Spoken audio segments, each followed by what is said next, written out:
Miss Burr. Welcome back to another video. So at the start of the video, I've just shared a walk through a Victorian cemetery. And when I was looking at the graves, I noticed how young people were in the past when they died, and how young the children were as well, of the graves of the children that had died. And obviously it's because medicine wasn't as advanced, and if you became ill, there was a much greater chance that you would die. And this week we've had Halloween, and even though Halloween is really commercialized here and people dress up and they go to parties, I think the original meaning of Halloween began in ancient times because people wanted to be connected to their loved ones who had died. And on Halloween, they thought on that night, the veil between the living and the dead was very thin, and the spirits of the dead could pass through and come back to visit their loved ones and their families. And people wanted this, and they would light a candle and put it in the window to guide the spirits of their loved ones back home. But then they would carve scary faces out of vegetables and put those out so that if there were any malevolent spirits, then they could be frightened away. So that's the actual meaning of Halloween. It's a time to remember and to think about the dead. And a book series that I think handles the idea of remembering the dead and the idea of grief, even though they're children's books, is the Harry Potter series. And I think it deals with the idea of grief and loss really beautifully, because J.K. Rowling, she suffered loss when she was young, and I think she's used her own personal loss and put it into the characters in the book. So at the beginning of the book, Harry is a baby and his parents are killed, and he doesn't know his parents as he's growing up. And then when he goes to school, he learns about their existence. And the first time he actually sees them is when he looks into this magical mirror in book 1, the mirror of Erised, and he looks in and he sees his mother and father there, and he wants to just sit and be connected to them and just stay there in front of this mirror. And then Dumbledore explains to him that it doesn't do to just dwell in dreams and to live in the past. And there are so many comforting words from Dumbledore all the way throughout the 7 books. There are so many speeches about grief and loss and about bravery in times of loss from Dumbledore. And I've just picked out a couple of quotes from the books. And the first one is when Dumbledore is speaking to Harry about his father. You think the dead we loved truly ever leave us. You think we don't recall them more clearly in times of great trouble. Your father is alive in you, Harry, and shows himself plainly when you have need of him. And then the second quote is actually from the Deathly Hallows. And here Harry's found a letter written by his mother, Lily. And so he treasures it and he holds it as a memento. He read the letter again, but could not take in any more meaning than he had done the first time, and was reduced to staring at the handwriting itself. She had made her G's the same way he did. He searched through the letter for every one of them, and each felt like a friendly little wave glimpsed from behind a veil.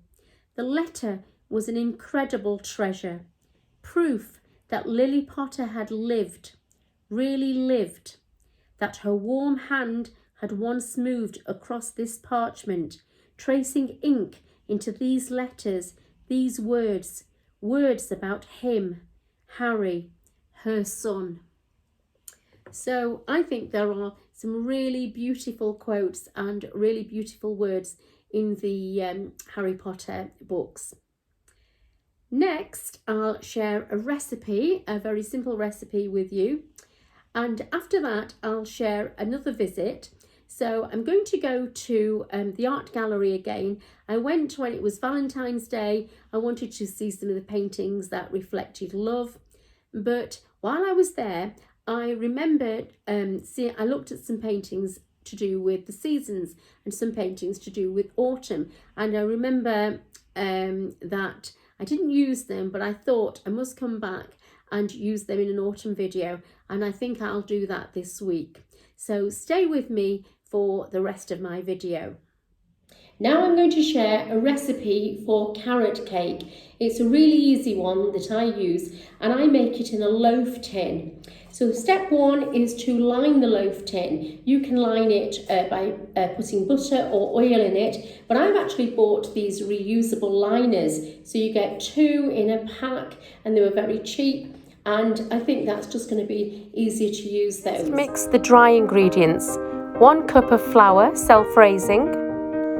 3/4 cup of sugar, you can use brown or white, a pinch of salt,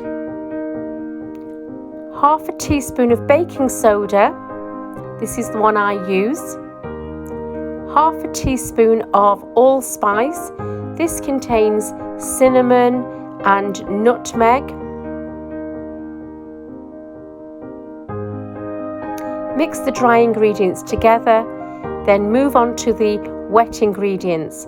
100 ml of cooking oil, any type will do, and then the zest and the juice of a very small orange, and 2 tablespoons of natural yogurt. Mix together 1 teaspoon of vanilla extract. All this will add moisture to the cake. Then beat in 2 small eggs.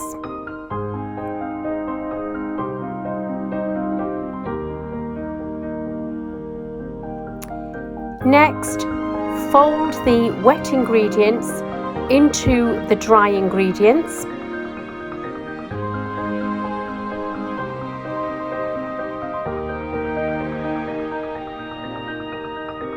And then mix really well.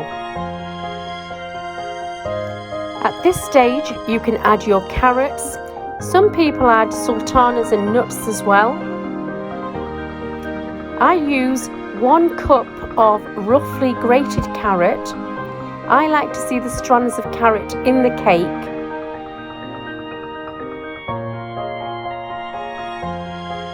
And it's as simple as that. Then pour the mixture into the cake tin, and you're ready to bake. Bake in the middle of the oven. It's 350 Fahrenheit. 40 minutes later, the cake should be ready. Let it cool for 10 minutes, and the actual liner will clean off nicely so you can reuse it.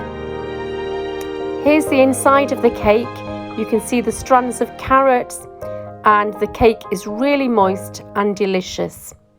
Enjoy. So I've come back from the art gallery and I really enjoyed my visit, but one of the paintings that I actually went to look at was this one called Autumn Leaves. I'll just hold it there. So it's Autumn Leaves by John Everett Millay, and it's a really beautiful, very atmospheric painting. But today they didn't have it on display, and a couple of other paintings that I'd seen previously that I thought were very fitting for autumn, they weren't out either. And they only ever show 10% of all their paintings at any time, and they change the exhibitions round. So sometimes you don't see the painting that you want to see. You can make an appointment and request that they take a painting out of their storage so that you can go and have a look at a painting if you have a specific reason for wishing to see a particular painting.